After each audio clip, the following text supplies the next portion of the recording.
సంబంధించిన అధికారులు, ఇతర ప్రభుత్వ అధికారులందరూ కూడా ఈ కార్యక్రమంలో పాల్గొని రాష్ట్ర ప్రభుత్వం ఒక మంచి ఆలోచనతోని ఈ నగర ప్రజలకు 450 సంవత్సరాలు కలిగిన ఈ నగరాన్ని పరిరక్షించడానికి, ఈ నగర ప్రజల యొక్క అవసరాలను ఆర్థిక అభివృద్ధి కోసం తీసుకున్న నిర్ణయాన్ని ఈరోజు మీడియా మిత్రుల సమక్షంలో చర్చించుకొని భవిష్యత్ కార్యాచరణను నిర్ణయించుకోవడానికి ఏర్పాటు చేసిన అధికారులందరినీ కూడా మనస్ఫూర్తిగా నేను అభినందిస్తున్నా.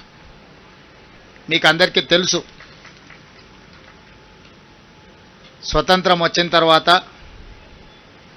భారతదేశం యొక్క పరిపాలన ఎట్లా ఉండాలి, ప్రజలకు ప్రజాస్వామిక హక్కులనే కాకుండా ప్రాథమిక హక్కులను ఏ విధంగా అందించాలన్న ఆలోచనతోటి ఆనాటి నేషనల్ గవర్నమెంట్ రాజ్యాంగాన్ని పరిరక్షించడానికి, రాజ్యాంగాన్ని రాయడానికి డాక్టర్ బాబాసాహెబ్ అంబేద్కర్ గారి నేతృత్వంలో ఒక కమిటీని ఏర్పాటు చేసి భారత రాజ్యాంగాన్ని మనం రచించుకోవడం జరిగింది.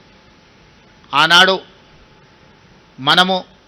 మన దేశ ప్రజలు స్వీకరించిన భారత రాజ్యాంగాన్ని పరిపాలన క్రమంలో దాదాపుగా 76 సంవత్సరాలలో 100కు పైగా రాజ్యాంగ సవరణలు చేసుకుంటూ సమాజంలో ఉన్న సమస్యలను ఎదుర్కొంటూ ఆ సమస్యల్ని పరిష్కరించుకోవడం కోసం రాజ్యాంగాన్ని సవరించుకుంటూ ప్రపంచ దేశాల ముందు మన దేశం ఒక బలమైన దేశంగా, ప్రజాస్వామిక దేశంగా, ప్రజల యొక్క హక్కులను కాపాడడానికి అవసరమైతే ఎంత సాహసోపేతమైన నిర్ణయమైనా తీసుకుంటామని చెప్పి మన భారత రాజ్యాంగం నిరూపించడం జరిగింది. మరి మనము రాజ్యాంగాన్ని సవరించుకొని ప్రజలకు ఒక మంచి పరిపాలన అందించాలని పారదర్శకమైన విధానాలతో ముందుకు వస్తున్నప్పుడు తెలంగాణ రాష్ట్రంలో మన పరిపాలనలో అవసరమైన మార్పులను తీసుకురావాల్సిన బాధ్యత పాలకులుగా మా మీద ఉన్నదని నేను భావించిన. ఆనాడు కులీ కుతుబ్ షాయిలు కావచ్చు, నిజాం సర్కార్ కావచ్చు, ఆ తర్వాత స్వతంత్ర భారతదేశంలో ఒక ప్రత్యేక రాష్ట్రంగా ఉన్న హైదరాబాద్ రాష్ట్రం కావచ్చు, ఉమ్మడి ఆంధ్రప్రదేశ్ రాష్ట్రం కావచ్చు, ఈనాడు తెలంగాణ రాష్ట్రం కావచ్చు, చాలామంది ముఖ్యమంత్రులుగా బాధ్యతలు నిర్వహించారు.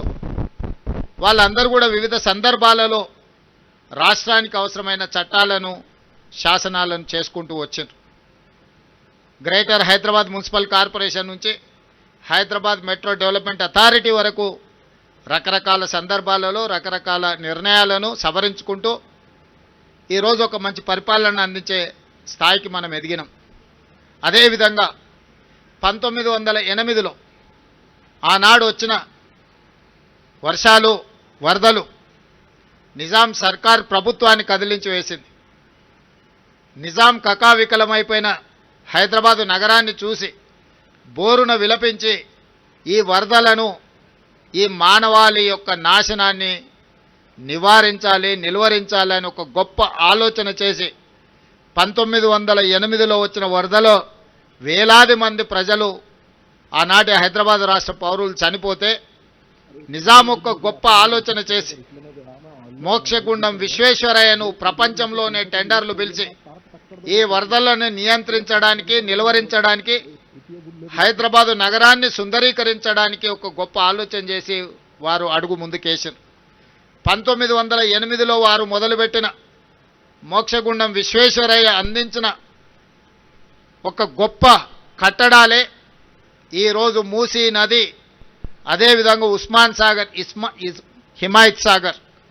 ఎక్కడో వికారాబాదులో పుట్టే మూసీ నది, ఈసా నదులను, రంగారెడ్డి జిల్లా నుంచి వచ్చే ఈసా నదులను, ఈ నదులను ఒడిసి పట్టాలి, ఈ నీళ్లు వరదగా మారొద్దు, ఈ వరద ప్రజల ప్రాణాలు తీయొద్దన్న ఆలోచనతోటి ఆనాడు కోట్ల రూపాయలు ఖర్చు పెట్టి నిజాం ప్రభువులు నిర్మించిన ఉస్మాన్ సాగర్, హిమాయత్ సాగర్తో పాటు ఈరోజు మూసీ అని మనం చెప్పుకునే పురాణాపూల్ బ్రిడ్జ్ నుంచి మొదలు పెడితే ఈరోజు ఉస్మానియా హాస్పిటల్ కావచ్చు, హైకోర్టు కావచ్చు, ఉస్మానియా యూనివర్సిటీ కావచ్చు, ఇవాళ చెప్పుకుంటూ వెళ్తే హైదరాబాదు నగరంలో గొప్ప గొప్ప నిర్మాణాలు ఆనాడు నిజాం సర్కార్ ఒక గొప్ప పరిపాలనకు దర్పంగా మనకు నిర్మించి అందించడం జరిగింది. కులీ కుతుబ్ షాయిలో నిర్మించిన చార్మినార్ నుంచి మొదలు పెడితే ఈనాటి హైటెక్ సిటీ వరకు వివిధ సందర్భాలలో మన నగరాన్ని మనం పునరుద్ధరించుకుంటూ అభివృద్ధి చేసుకుంటూ ముందుకు వెళ్ళినాం. అయితే చరిత్రలో చాలాసార్లు ప్రజలు నగరానికి వలస వచ్చినా కొద్దిగా మన పూర్వీకులు మనకు సాంప్రదాయబద్ధంగా అందించిన ప్రాంతాలను వదిలేసి కొత్త కొత్త ప్రాంతాలను అభివృద్ధి చేసుకుంటూ వెళ్తున్నాం.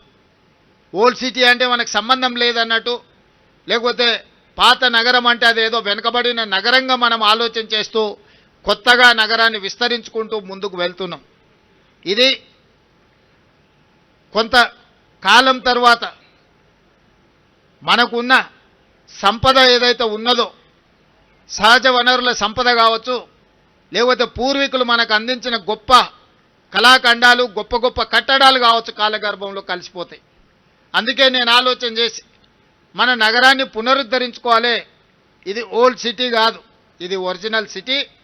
ఈ సిటీని పునరుద్ధరించుకోవాలి, దీన్ని కాపాడుకోవాలని ఆలోచన చేసి ఈరోజు వివిధ శాఖల మధ్యలో సమన్వయం లేదు. ఈరోజు ఇక్కడ చాలామంది పోలీస్ అధికారులు, పోలీస్ డిపార్ట్మెంట్లో మనం యాంటీ కరప్షన్ బ్యూరోని తెచ్చుకున్నాం, విజిలెన్స్ అండ్ ఎన్ఫోర్స్మెంట్ని తెచ్చుకున్నాం, సిబిసిఐడిని తెచ్చుకున్నాం. ఈ విధంగా రకరకాలుగా ఆక్టోపస్ తీసుకొచ్చుకున్నాం, ఎస్ఐబి తీసుకొచ్చుకున్నాం. ఇవన్నీ కూడా ఒకేసారి 1956లో ఉమ్మడి రాష్ట్రంగా ఏర్పడ్డ రోజు మనం నిర్ణయాలు తీసుకోలేదు.